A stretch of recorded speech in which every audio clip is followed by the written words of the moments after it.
You know that specific sound a $3,000 ergonomic chair makes when it's struggling to support the weight of a man's unearned confidence? It's a low-frequency groan, like a dying whale or a collapsing moral compass. That was the soundtrack to my Tuesday morning. I was sitting in the Innovation Aquarium, a glass-walled conference room that smelled of ozone and dry erase marker fumes, watching a man named Grant dismantle 17 years of my life with a laser pointer and a smile that looked like it was practiced in a mirror while listening to Gary Vaynerchuk podcasts. I'm Jade. I don't exist on LinkedIn. My job title on my tax return says logistics consultant, which is the bureaucratic equivalent of a beige wall.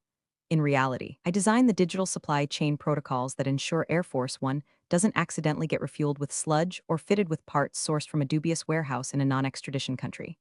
I deal in absolutes, redundancies, and paranoia. And this is Grant. Grant is the new director of Agile Operations. He wears loafers without socks, uses words like synergy unironically, and thinks security clearance is a vibe rather than a federal investigation. Grant was currently pointing at a diagram of my Tier 1 filtration system. This, he said, tapping the screen hard enough to leave a fingerprint that would drive me insane for the next hour, is what I call legacy drag. It's dinosaur code, people. We're moving at the speed of government, and I need us to move at the speed of now. I took a sip of my black coffee. It was lukewarm, much like my faith in humanity. By the way, if you enjoy reading about highly competent women watching confident idiots ruin everything, maybe hit subscribe and give this an upvote. It keeps the lights on in my bunker and fuels my caffeine addiction. Anyway, back to the disaster. Grant, I said, my voice level. I don't shout. Shouting is for people who don't know where the bodies are buried. That dinosaur code is a triple-blind handshake protocol. It verifies that the fuel trucks entering the perimeter actually belong to the Defense Department and aren't just disguised U-Hauls packed with fertilizer. Grant chuckled. It was a wet, dismissive sound. He turned to the room, a collection of terrified junior analysts and exhausted sysadmins who looked like they were waiting for a meteor strike to end the meeting. See? This is the fear-based mindset we're pivoting away from. Jade, I respect your tenure. I really do. But we're implementing a lean procurement model. Trust is our currency. Trust isn't a currency, I replied, feeling a migraine tightening its grip behind my left eye. Trust is a vulnerability. Verification is a currency. And if you remove that layer, you're not pivoting. You're opening a back door. He sighed, the way a parent sighs at a toddler who won't eat their organic broccoli. Jade, you're thinking in constraints. I'm thinking in possibilities. Private sector doesn't wait for 3 signatures to buy a spark plug. Why should we? Because the private sector isn't responsible for the aerial transport of the nuclear football, I said. It came out sharper than I intended, slicing through the air conditioning hum. The room went silent. You could hear the hum of the server racks in the basement, 3 floors down. Grant's smile didn't falter, but his eyes went dead. That's the thing about these corporate fixers. They don't have souls. They have KPIs. He didn't care about the nuclear football. He cared that my protocols added 45 minutes to his time-to-ship metric, and that was making his dashboard look red instead of green. We're going to table the nuclear talk, Jade. It's dramatic and, frankly, a bit toxic, Grant said, smoothing his tie. It was a hideous tie, a pattern of tiny sailboats that suggested he wished he was somewhere else. I wished he was somewhere else, too, preferably the bottom of the Mariana Trench. We are going to streamline the vendor list. We're going to automate the approval gates, and we are going to do it by Friday. He looked at me, expecting me to crumble or argue or throw a stapler. That's what he was used to, emotional pushback. He wasn't used to the silence of a predator watching prey wander into a minefield. I looked at his diagram. He had drawn a big red X over the section labeled Echo Zero. It was the deployer audit trail. It was the only thing that connected the physical inventory to the encrypted military database. Without it, we were just Amazon Prime with bigger guns. Friday, I repeated, you want to migrate a classified logistics mainframe to a lean model in 4 days. Agility, Jade. Adapt or die, he said, finger gunning at me. I wanted to break his finger. Instead, I set my coffee cup down with a precise, soft clink. Understood, I lied. I'll start preparing the documentation for the transition. I wasn't preparing documentation. I was preparing a funeral. Not for me, though he didn't know that yet, but for his entire career. I realized in that moment that Grant wasn't just a nuisance. He was a systemic error. And in my line of work, you don't argue with errors. You isolate them, you sandbox them, and then you let them execute their corrupted code until they crash the system in a controlled environment. But Grant wasn't in a sandbox. He was in the main control tower, and he had just threatened to turn off the safety lights because they were too bright. As the meeting dispersed, the junior analysts shuffled past me, eyes averted. They knew. They could smell the ozone of a burning career. Lena, a sharp kid from MIT who I'd been mentoring on encryption hygiene, paused by my chair. She pretended to organize her notes. He doesn't know what Echo Zero is, does he? She whispered, her voice barely audible over the rustle of papers. No, I whispered back, staring at the whiteboard where Grant had written disrupt in all caps. He thinks it's just a delay timer. Are you going to tell him? I looked at Lena. She was young. She still believed that if you explained things clearly enough, logic would prevail. She hadn't yet learned that for men like Grant, logic is just noise that interrupts the sound of their own voice. I told him, I said, standing up and smoothing my skirt. He called it toxic. Now we let the system tell him. I walked back to my desk, a corner office that was technically a converted server closet, but it was my server closet. It was the only room in the building with its own hardline connection to the subbasement archives. I sat down and unlocked my workstation. The screen glowed with the comforting, brutalist aesthetic of a command line interface. No icons, no friendly UX, just raw data and the power to freeze a shipment of jet fuel in Alaska with a single keystroke. Grant wanted lean, he wanted fast, he wanted to strip away the dinosaur code. I cracked my knuckles. It's a bad habit, I know, my mother hates it, but it helps me think. I opened the master directory. I saw the file for Protocol 17B, the redundancy check for third-party vendors. Grant had already flagged it for deletion in the project management software. Okay, Grant, I muttered to the blinking cursor. You want to drive the car? Fine. But don't come crying to me when you realize I took the brake pads with me. I didn't delete anything yet. I just organized. I moved my personal audit logs to a secure, partition drive that Grant didn't have clearance to see, mostly because he didn't know it existed. I archived the emails where he explicitly ordered the removal of safety checks. I created a digital paper trail so thick and heavy it could be used as a blunt weapon in a court of law. The air in the office felt different now. Thinner. Sharper. It was the calm before the purge.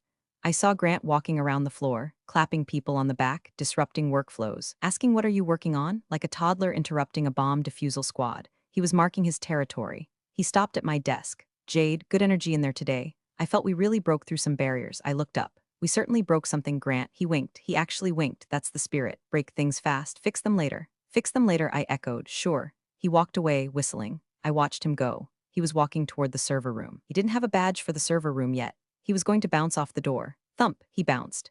He looked around annoyed, then tapped his phone, probably emailing HR to complain about the friction of locked doors. I turned back to my screen. I had work to do. If he was going to burn this place down, I needed to make sure I was standing in the only fireproof corner when the match dropped. The strategic silence had begun. I wouldn't argue anymore. I would just watch and wait. The dismantling didn't happen with a bang. It happened with a series of JIRA tickets. By Wednesday morning, Grant had unleashed what he called Operation Velocity. In practical terms, this meant stripping the flesh off the skeleton of our security infrastructure to make it run lighter. It was like watching a surgeon remove unnecessary organs, like the liver and the heart, because they weighed too much. My inbox was a graveyard of automated notifications. Access revoked, protocol disabled, user permission changed. I watched the screen as Protocol 9 Alpha went dark. That was the automated background check for delivery drivers entering the secure perimeter. Grant had replaced it with a streamlined vendor portal that was essentially a Google form with a smiley face at the end. He called it removing friction. I called it inviting the entire terrifying spectrum of the dark web to our loading dock. I walked to the break room to get coffee, mostly to avoid screaming into my keyboard. The mood in the bullpen was grim. People were typing furiously, heads down, avoiding eye contact. It felt less like a logistics center and more like the deck of the Titanic if the captain had announced that icebergs were just unscheduled hydration opportunities. Lena was by the water cooler, looking like she hadn't slept. She was clutching a tablet like a shield. He fired Jenkins, she whispered, staring into her paper cup. Jenkins? I blinked. Jenkins manages the cryo-storage manifests. He's the only one who knows how to calibrate the temperature sensors for the medical payloads. Grant said Jenkins wasn't a culture fit, said he asked too many questions about compliance. Lena looked up at me, her eyes wide and terrified. Jade. He's giving Jenkins access to an intern. A marketing intern. He said we need fresh eyes on the cold chain. My stomach did a slow, cold roll. A marketing intern managing medical payloads for Air Force transports. That wasn't just negligence, that was biological warfare with extra steps.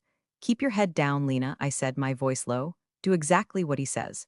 But email me a confirmation of every order he gives you. Blind copy me. Use the private server, not the exchange. He's revoked your admin rights on the procurement tier, Lena said, her voice trembling. I saw the ticket come through 10 minutes ago. He said you were blocking progress. I nodded. I expected that. It's fine. I don't need admin rights to see the crash coming. Just do as I say, document everything. I went back to my desk. I tried to log into the procurement tier, the system that orders parts for the planes. Access denied. Little red padlock icon shook at me. It was almost cute. Grant had locked the architect out of the house. But here's the thing about building a house. You know where the spare keys are hidden. You know about the loose floorboard in the hallway and the crawl space behind the pantry. I didn't try to hack back in. That would trigger an alert, and Grant was probably watching for that, desperate for a reason to march me out with security. Instead, I opened a terminal window that looked like nothing more than a system diagnostic tool. It was a legacy port, a ghost node, that I had hard-coded into the mainframe back in 2008 during a system migration. It wasn't an active control panel, it was a listening post. It couldn't change data, but it could see every single bit of data flowing through the veins of the facility. I ran a script, mirror log slash silent slash target, external drive E. While Grant was busy deleting safety latches, I was silently cloning the entire audit history of his actions. Every click, every override, every time he ignored a critical warning pop-up by clicking the little X in the corner. I was building a panoramic photograph of his stupidity in 4K resolution. Around 11 a.m., Grant strolled past my office. He stopped, leaning against the doorframe with that casual, lean-back arrogance that makes you want to throw a chair through a window. "Jade, how's the documentation coming?" He was holding a stress ball, squeezing it rhythmically. "Squeak, squeak, it's coming," I said, not looking away from my scrolling lines of code. "Noticed you streamlined the driver vetting process. Bold move. Boldness is the strategy," he beamed. "We've already cut onboarding time by 60%. Vendors love it. We're getting high fives in the Slack channel." "I'm sure the vendors love it," I said flatly. "Especially the ones who have failed federal background checks in 3 states. They must be thrilled." Grant's smile tightened. "You're stuck in the past, Jade. You see criminals, I see partners. We operate on trust now." "Does the Secret Service operate on trust?" I asked, finally turning to look at him. He waved a hand dismissively. "This isn't the Secret Service. It's logistics. It's boxes moving from A to B. Don't overcomplicate it to justify your salary." That was the line. Don't overcomplicate it to justify your salary. I felt a cold calm wash over me. It was the feeling of a bridge burning, the structure finally giving way and falling into the river. I realized then that I wasn't just going to let him fail. I was going to help him reach the inevitable conclusion of his own philosophy.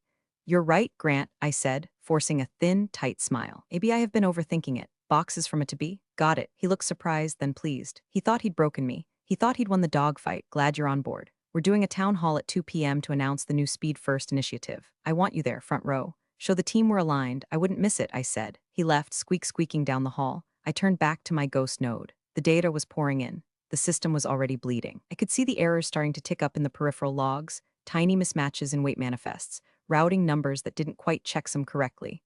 The digital immune system of the facility was dying, cell by cell. I pulled a small, encrypted hard drive from my bag and plugged it in. The backup completed. 100%. I had the evidence. Now I just needed the crime.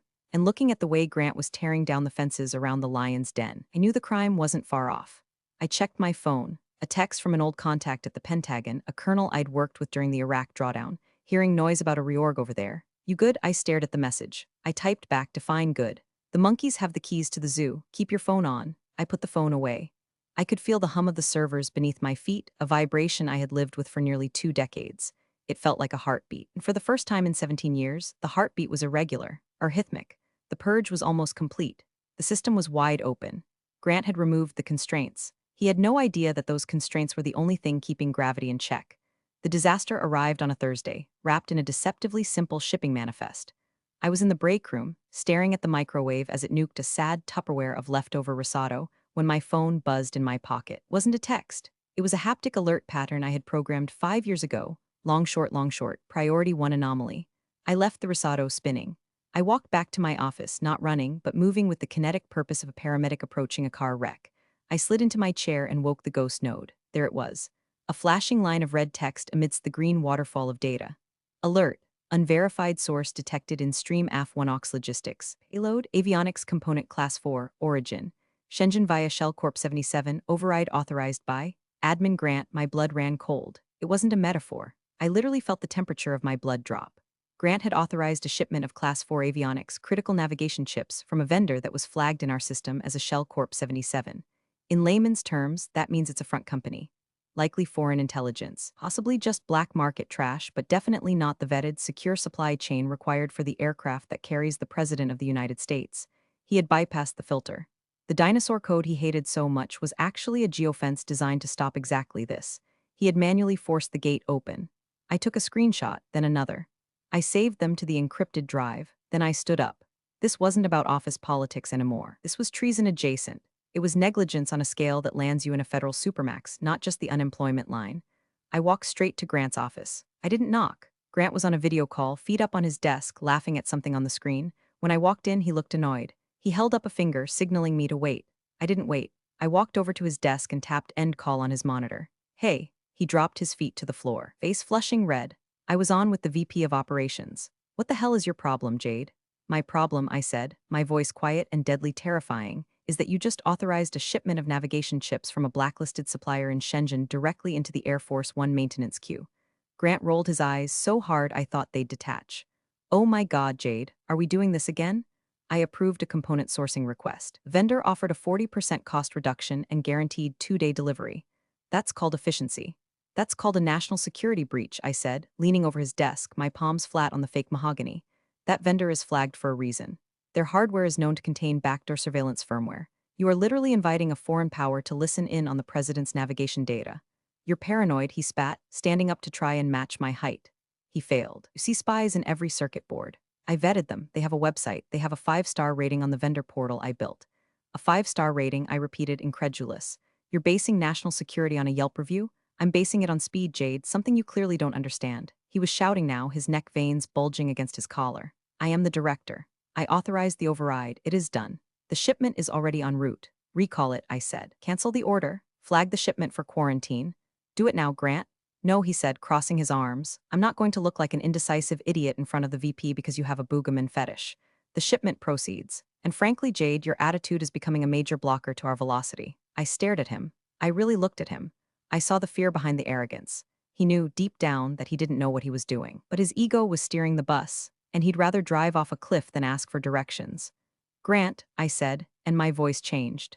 The anger evaporated, replaced by a cold, formal detachment. This was the moment I stopped being his employee and started being a witness for the prosecution. I need you to state for the record that you are consciously overriding the trace flag on stream AF1AUX despite a direct warning from the senior security engineer regarding the origin of these components. He scoffed. Don't lawyer me, Jade. Yes, I authorize it. I am overriding your outdated paranoid filter. Consider this a direct order to stand down. Is that a formal instruction? Yes, stand down. In fact, he paused, a cruel glint in his eye. Maybe you need some time to think about whether you fit in this new organization. Maybe your role is being, what's the word? Sunsetted. I stood up straight. I adjusted my blazer. Understood, I said. You're sunsetting the security protocols, and you're overriding the safety filters for the presidential fleet.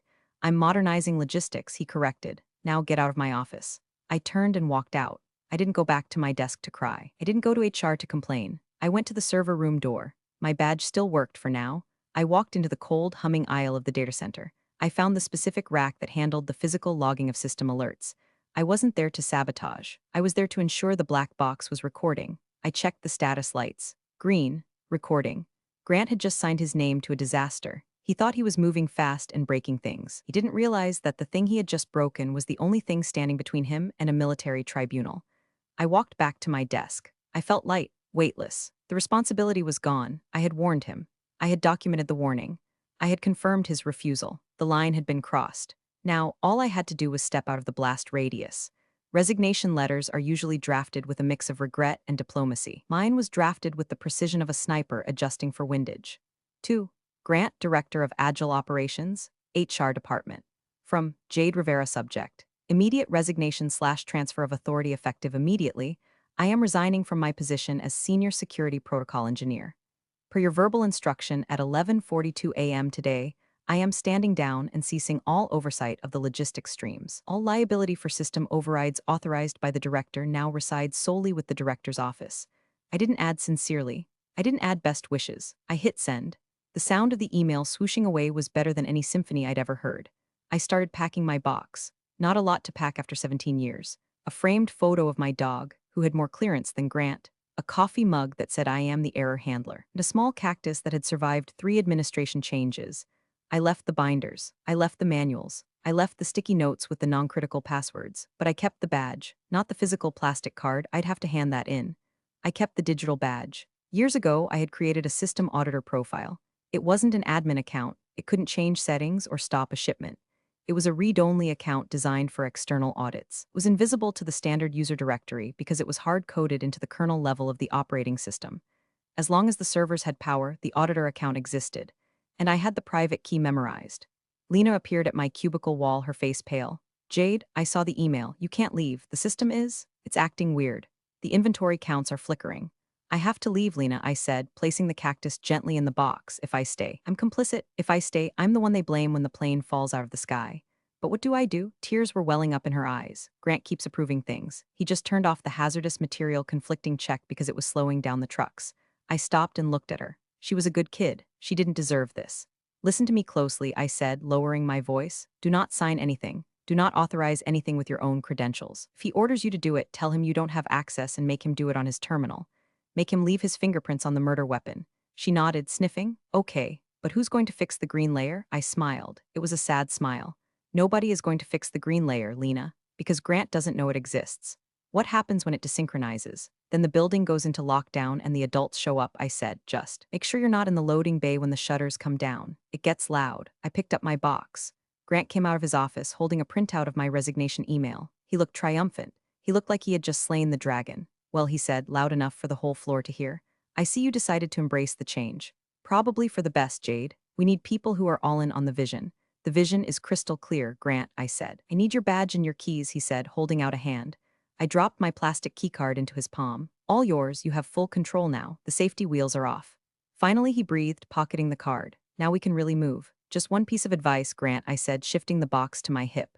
Watch the green layer filters. If they start blinking, don't just clear the cache. Green layer, he scoffed. More made-up jargon. I'll have IT purge the old scripts by Monday. We're moving to the cloud. Right? The cloud, I said. Good luck with that. I walked to the elevator. I could feel the eyes of the entire office on my back. Some were terrified, some were confused, but mostly they were silent. They knew the dampener was leaving the reactor core. The elevator doors closed, cutting off the view of Grant standing in the middle of the floor, arms akimbo, looking like the king of a kingdom built on quicksand. I walked out to the parking lot. The Colorado sun was bright and blinding. The air smelled of pine and ozone. I walked to my car, a sensible Subaru, and put the box in the passenger seat. I sat there for a moment, gripping the steering wheel. I expected to feel panic. I expected to feel the urge to run back in and save them. But I didn't. I felt the grim satisfaction of a structural engineer who sees cracks in the foundation, warns the owner, gets fired, and then watches from a safe distance as gravity does its work. I started the car. System, I said to the empty car. Initiate drive home. I wasn't driving away from a job. I was driving away from a crime scene before the bodies had even hit the floor. As I pulled out of the lot, I glanced at the building one last time. It looked peaceful, solid, but I knew better. Inside those walls, a clock was ticking. A clock I had wound, and a clock Grant had just stripped the gears off of. I gave it 48 hours, maybe less. The first 24 hours of retirement were strange. I cleaned my gutters, I walked the dog. I drank expensive scotch on my porch, but my phone was never far away. It started with a text from Lena at 10:45 a.m. on Friday. Hey, the inventory system is auto-tagging jet fuel as potable water. Grant says it's a UI glitch and to just put a sticky note on the tanks. Is that normal? I stared at the screen. Jet fuel tagged as drinking water. In a combat zone or a disaster relief mission, that mistake kills people. It poisons a village or stalls a generator in a medevac tent. I didn't reply. I couldn't. If I replied, I was consulting, and Grant could claim I gave bad advice. I poured another coffee and watched a hawk circle over the tree line. 2 hours later, another text. The secure doors in Sector 4 keep opening and closing on their own. It's freaking everyone out. Grant had maintenance cut the power to the motors. Now they're just propped open with wooden wedges.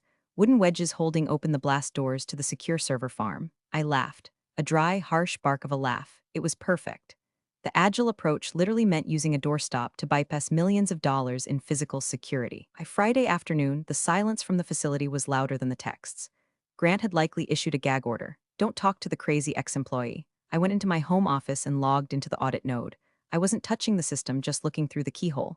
The dashboard was a sea of yellow warnings. Warning, logic mismatch. Tier 3. Warning, invalid certificate. Vendor, unknown. Warning, dependency failure. Protocol Jade legacy not found. System was looking for me. The code I had written over a decade was designed to check in with a master authorization key, my specific user profile, every 48 hours for high-level changes. It was a dead man's switch for integrity. If my profile was deleted or inactive, the system assumed the facility had been compromised or that the chain of command was broken. Grant had deleted my active user profile. The system was now asking, where is the adult? Getting no answer. I saw a query running in the internal video archives. Someone was searching for Jade Rivera training and green layer explanation. It was Lena. She was digging. She found an old video from 2014. I could see the playback log. In the video, I was younger, less tired, explaining the green layer logic to a room of generals. The green layer, Video Jade said, is the silent arbiter. It sits between the civilian supply chain and the military execution. It doesn't care about cost. It doesn't care about speed. It only cares about provenance. If a part cannot be traced back to the mine where the metal was dug, the green layer rejects it. If you try to force it, the green layer assumes a hostile takeover and initiates a defensive lockdown. I watched the log as the video ended. Then, a new log entry appeared. Action: disable green layer script user. Admin Grant, he was trying to kill the ghost. Lena must have showed him the video, or he found it, and his reaction wasn't, "Oh, I should be careful." It was, "Delete the thing that says no." He entered the command to delete the script. But here's the thing about the green layer. You can't delete it from the user interface. It's kernel level. When you try to delete it, it interprets that action as a specific type of threat: insider sabotage. Warnings on my screen changed from yellow to orange. Threat detected, unauthorized system deletion attempt. Status monitoring. Escalation timer started. Grant had just poked the bear. He didn't know the bear was awake. He thought he was just clearing out old files to make his dashboard look cleaner. My phone buzzed again. Lena. He tried to delete the green layer files. The screens flashed orange for a second. He's laughing about it, says he purged the ghosts. Jade. I'm scared. The air conditioning just stopped in the server room. The AC stopping wasn't a glitch. It was the first stage of the lockdown protocol. The system was sealing the environment to prevent thermal spread in case the sabotage involved fire. I finally typed a reply. Go home, Lena. Tell them you're sick. Leave the building. Now. I watched the ... of her typing. Then it stopped. 10 minutes later, I saw her badge swipe at the exit turnstile. Lena M. exit 16? 15. Good, she was safe. Now it was just Grant, his team of agile yes men, and a logic bomb that had been ticking for 17 years, waiting for someone stupid enough to cut the red wire. I sat back in my chair. The sun was setting, casting long shadows across my desk. The orange warning light on my remote screen pulsed rhythmically. It matched my heartbeat. The internal fracture was complete. The structure was compromised. Now came the collapse. Saturday morning was quiet, too quiet. The kind of silence that precedes a tornado. I woke up early, made coffee, and immediately checked the audit node. The orange warnings had settled into a steady, low-level burn, like embers in a wall. The system was holding its breath, waiting for the next violation to confirm its suspicions. Grant, in his infinite wisdom, decided that Saturday was the perfect day to clear the backlog of blocked shipments. He wanted to start Monday with a clean slate. He wanted to show the VP that his speed-first initiative had eliminated the queue. At 09:00 a.m., the logs showed activity. Grant was logging in from home, of course, bypassing the secure VPN, of course, and batch-approving held items. Click, approve, click, approve, click, approve. He was rubber-stamping logistics orders like he was liking posts on Instagram. Then, at 09:14 a.m., he hit the tripwire. The shipment from Shell Corp 77, the one with the navigation chips I had explicitly warned him about, had been flagged by the green layer as quarantined. It was sitting in a digital cage, isolated from the main supply chain. Grant saw the cage. He saw the quarantined label, and in his mind, that label was just another bureaucratic hurdle. Action: manual override quarantine user. Admin Grant justification. Expedited delivery / vendor trusted. I watched the command execute on my screen. I stopped breathing for a second. He didn't just unlock the gate. He forced the system to inject the corrupted data, the manifests for the spy chips, directly into the Tier Echo 0 database. This is the database that Air Force One's maintenance crews used to verify parts. If those chips got installed, the plane wouldn't just be compromised, it would be a flying listening post for a foreign adversary. The system reacted instantly. The diagnostic text on my screen vanished. The scrolling green and orange lines disappeared. The screen went black. Then a single line of text appeared, blinking in stark white. Protocol violation confirmed, Tier Echo 0 breach. Source: internal admin. Response: DEFCON logistics automation. Awaiting timeout. System wasn't whispering anymore. It was racking a shotgun slide. My phone buzzed. It was an automated alert from the facility's main server, one that Grant couldn't disable because he didn't know the IP address. Subject: green layer is glitching. Help? It wasn't the system. It was Lena, emailing me from her personal account at home.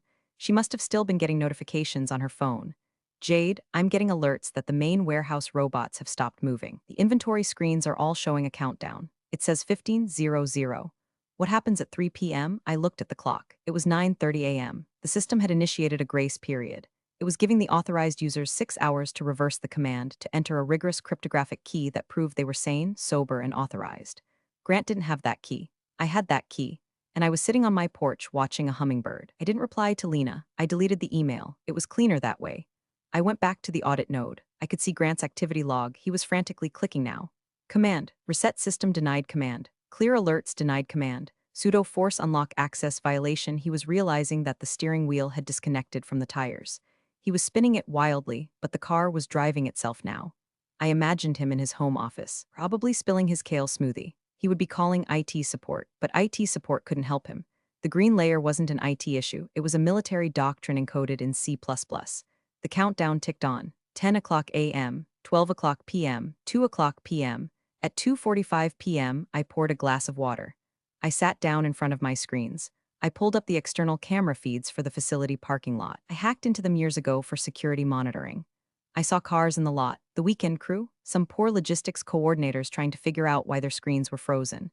At 2:55 p.m., the audit node displayed a new message. Grace period expired. No valid key detected, assuming hostile takeover. Executing lockdown. The whispers were over. The scream was about to start. At 3 o'clock p.m. exactly, the facility ceased to be a corporate logistics center and remembered what it was built to be, a fortress. On my screen, the timestamp hit 15:00:00. Instantaneously, the green layer executed its final logic block, conditional lockdown, breach level 3.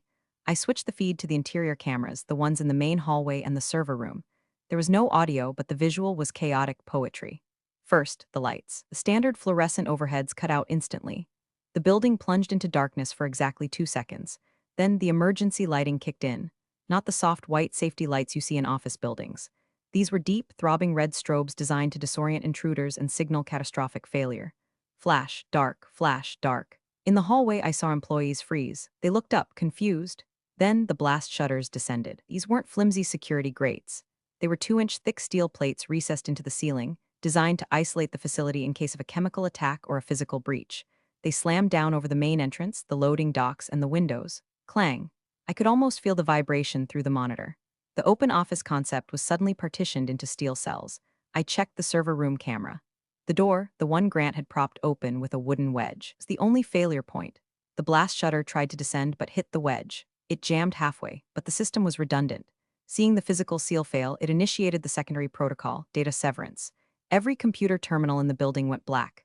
Then, a single image appeared on every monitor, from the receptionist's iPad to the massive dashboard screen in the war room. It was the Department of Defense seal, rotating slowly. Below it, in harsh block letters, unauthorized incursion detected. Jurisdiction transferred to USAF command. Remain in place. Grant was in the facility. He must have driven in when the system stopped responding remotely. I found him on camera 4, standing in the middle of the bullpen. He was screaming into his cell phone. I checked the cellular spectrum analyzer on my ghost node. Signal jamming, active. His phone was a brick. Facility had engaged a local Faraday cage protocol. No signals in, no signals out, except for one hardline, the one connecting the facility to the Pentagon. Grant looked at his phone, tapped it furiously, then threw it across the room. It skittered across the floor and hit the shoe of a terrified intern. He ran to the main exit. He pushed the push bar. Locked. He slammed his shoulder against it, solid steel. He was trapped in the cage he had built, with the people he had terrorized under the red strobes of the system he had mocked. I watched him panic. It wasn't the funny kind of panic. It was the primal fear of a man realizing he is no longer the predator. He was banging on the glass of the reception booth, which was also sealed, mouthing words. I could lip read enough to catch them. Open the door, I am the director. The system didn't care about his title. The system only cared about the cryptographic signature he didn't have. On my audit node, the final confirmation rolled in, perimeter secure. External notification sent, USAF Space Command / Joint Chiefs. Reason, Tier Echo 0 integrity compromised. The text turned from white to a steady, calm blue, awaiting military intervention. I sat back and took a sip of my water. My hands were shaking slightly, not from fear but from the adrenaline of the execute command. It was done. The bomb hadn't just gone off. It had successfully imploded the building's operational capacity without hurting a single person physically. Career-wise, there were casualties everywhere. I checked the external camera again. In the distance, coming up the long access road, I saw the flashing lights, not police cars, black SUVs, military police. The cavalry wasn't coming to save Grant, they were coming to arrest him. I closed the laptop lid. I didn't need to see the rest, I knew the protocol. It would breach the perimeter, secure the servers, and detain the senior officer on site. That was Grant. I walked into my kitchen and started making dinner, chopping vegetables. The rhythmic chop, chop, chop of the knife replaced the clunk, clunk, clunk of the blast doors in my head. I had salted the earth. Now, I just had to wait for the soil to be tested. I didn't witness the next part live, but I heard the recording later. It became part of the official inquest. A digital artifact passed around the secure engineer community like a bootleg concert tape. It happened inside the war room, Grant's renamed conference room, about 45 minutes after the lockdown. The military police had breached the side entrance, cutting through the maglocks with thermal torches.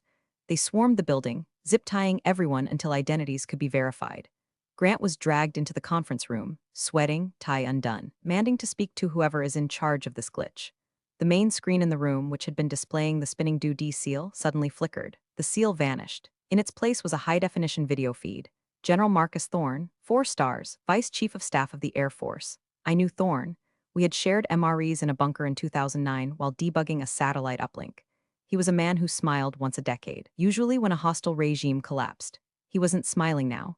Grant, still trying to muster some authority despite being flanked by 2 MPs with carbines, straightened his jacket. General, Grant stammered, "Thank God, there's been a massive malfunction.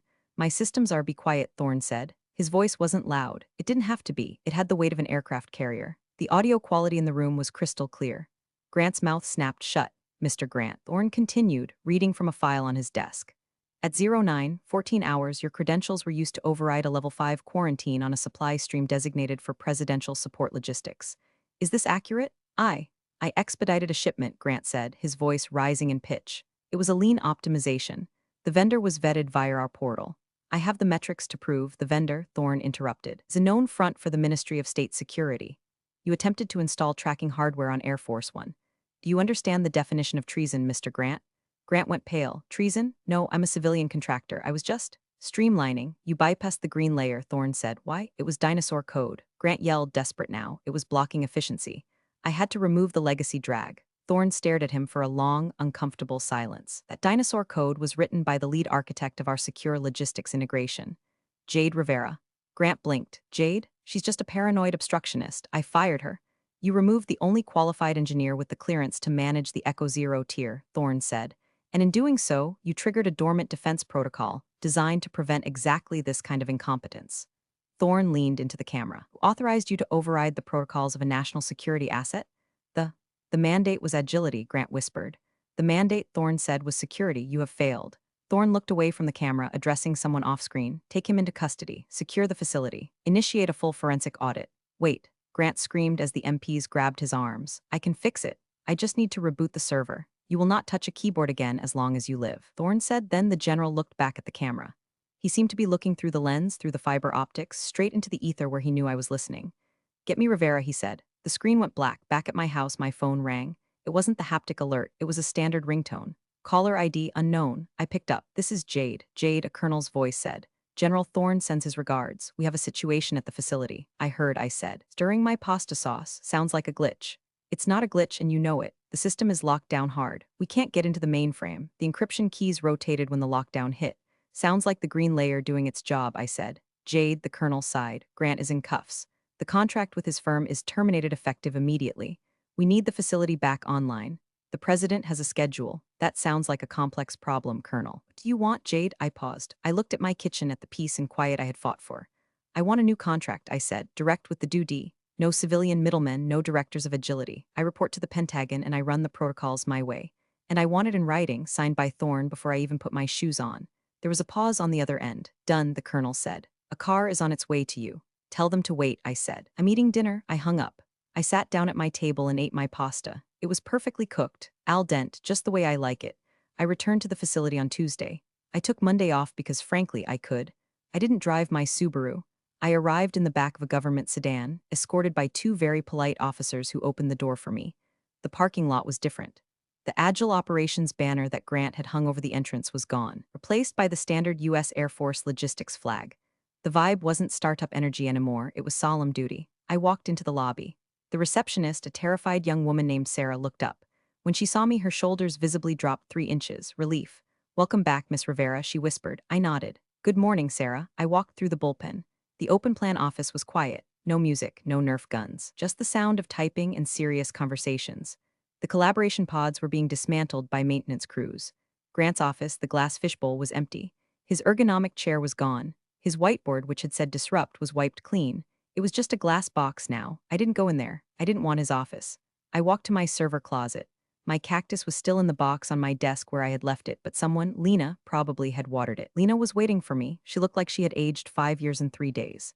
"Jade," she said, standing up. Is it over?" "The disruption is over," I said, putting my bag down. "How's the team shaken?" she said. "HR is doing interviews. The FBI seized Grant's laptop. They found a lot of overrides. I imagine they did." The colonel walked in. He was a tall man with a haircut you could set a watch to. Miss Rivera, he said. The general is waiting for the all-clear signal. I need access to the console, I said. He nodded and handed me a new badge. It didn't say consultant, it said Director of Protocol Ops Clearance, Yankee White. I took the badge. It felt heavy. I walked to the main terminal in the center of the room.